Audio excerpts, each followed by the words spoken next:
that I've been kind of dealing with the zombie menace recently, and as it turns out, it's not actually that hard to deal with. The spell actually drew them all to my house, so they didn't really attack anybody else, and the best way to deal with them is just you kind of dig a big trench and put some fresh meat painted over it, so they'll just kind of fall in, and then you just kind of pour gas on them all and light them all on fire, and the problem is solved.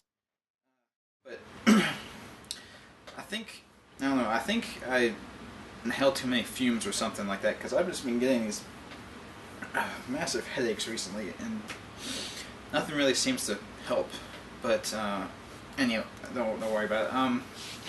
I guess what you're here for is to hear what I thought about The Walking Dead by Telltale Games. Well, I am not incredibly happy with the company's policy on Let's Play videos.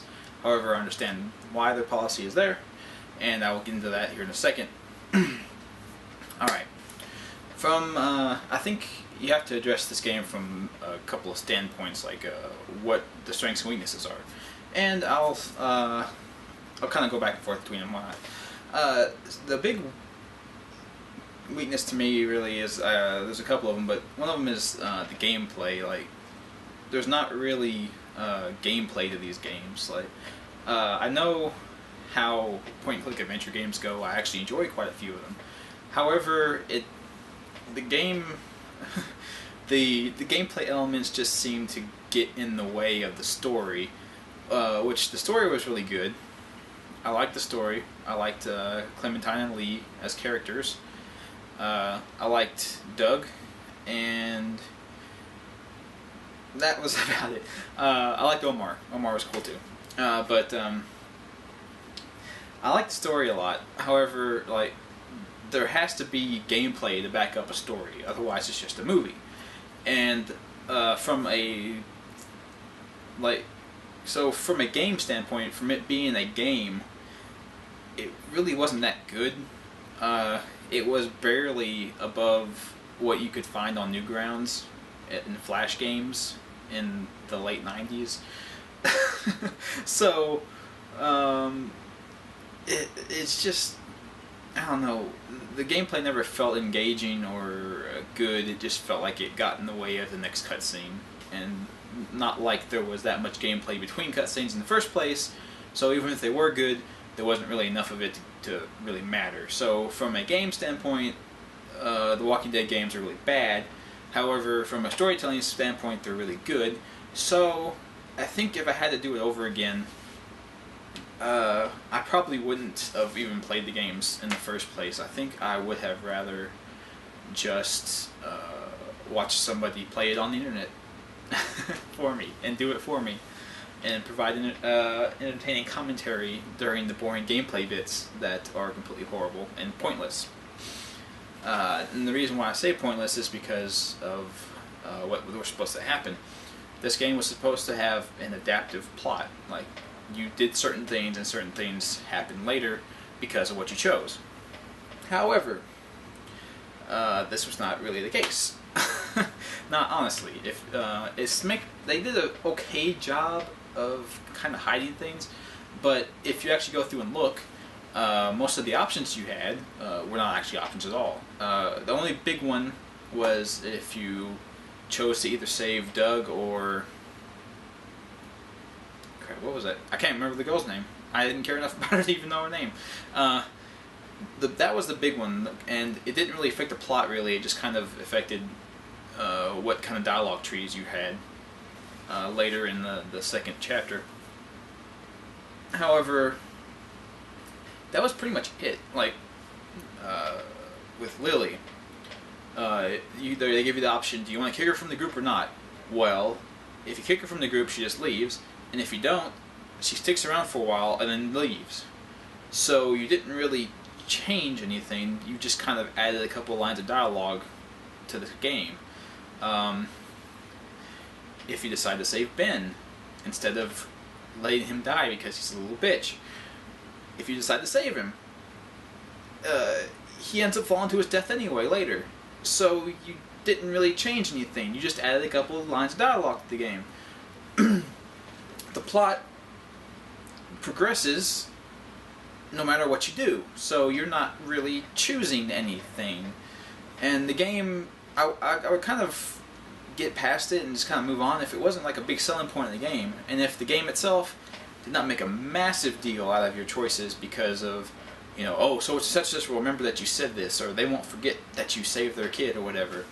Well, that's bullshit. I saved Kenny's son, and then in the next episode, he wants to kill Larry, and I don't want to. I think that we should wait until Larry starts to reanimate before we crush his head with a salt block, and suddenly he hates me, and Lily, who hated me in the last episode, now suddenly loves me. It's not consistent characterization. And then Kenny in the next chapters loves me again, and then after you get bit, he hates you again. He's a complete dick. And I don't...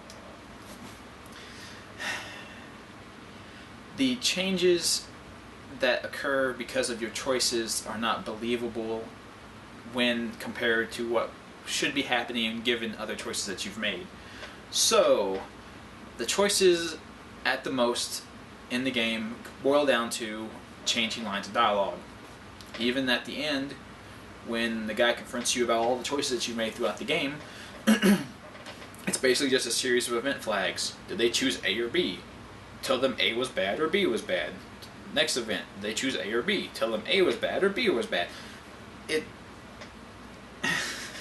It's just a series of extra lines of dialogue or altered lines of dialogue, and it doesn't really change the story at all. Nothing different ever happens. So, the story they told was good.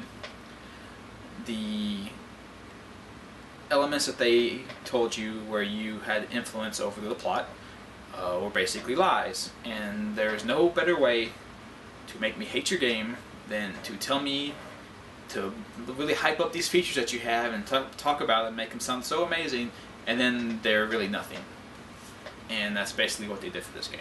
So, even though they have given me a free copy of the 400 Days game, because I have the first game, I don't know that I will play it. I will probably watch someone play it and know what the plot is.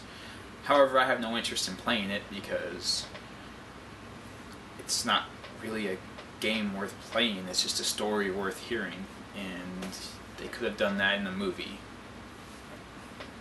and saved me a bunch of time and a bunch of false hope that they would actually allow me to alter the plot in any way. But not to be fair to them, I will end on this caveat. I understand there is only so much game development time. I understand that creating 3D scenes is not an easy task. It takes time and money that they may not have had. However, if that was the case, they should not have made it sound like you could change the plot when you could not. Anyway, so that's it. But you know, I've kind of neglected you guys for a while, so I think I'll take you guys along with what I'm doing. I'm gonna go make a sandwich. You guys want a sandwich with me? We should all go make a sandwich. It'll be amazing. Oh, me. Oh, and you get to see some of my house, too. Isn't that cool? It's the best ever. Now, there is one thing I've noticed. Do you guys ever notice that, like, whenever you are holding the camera and recording, that you just, like, lose all peripheral vision? Have you guys ever noticed that? It's really weird.